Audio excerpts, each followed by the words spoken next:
Vanuit het Normandische Bayeux reisde het Vredesvuur via Eindhoven dit jaar naar Venray.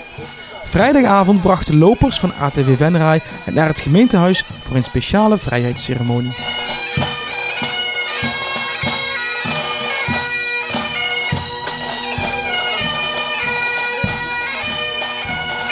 Kijken rondom ons heen in de wereld hoe moeilijk dat vrijheid is. En wij koesteren de vrijheid en dat willen we ook vieren met een grote groep mensen. Dankjewel.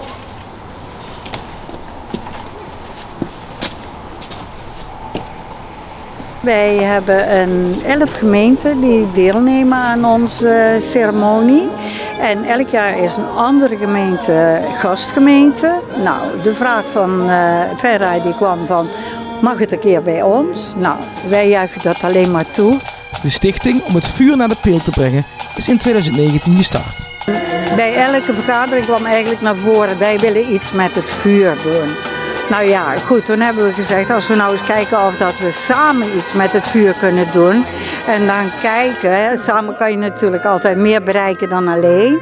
Nou ja, na de viering kreeg ik van alle kanten, van de burgemeesters en de gasten, van goh, dit zou je eigenlijk elk jaar moeten doen. Hè. Dan worden de mensen er ook weer met de neus op de feiten gedrukt wat we moeten doen voor vrijheid. En aanvankelijk waren we met 6 gemeenten en zo kwamen er successievelijk meer.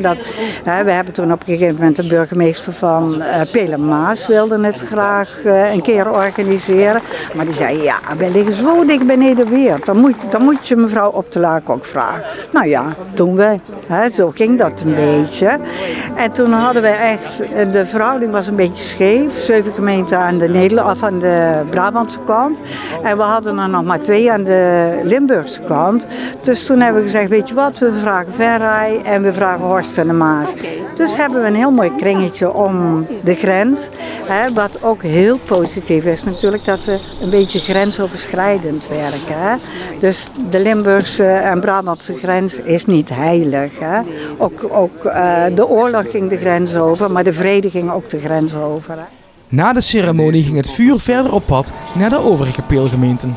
De meeste gemeenten die doen of vanavond nog of in de loop van de week op hun vrijheidsdatum.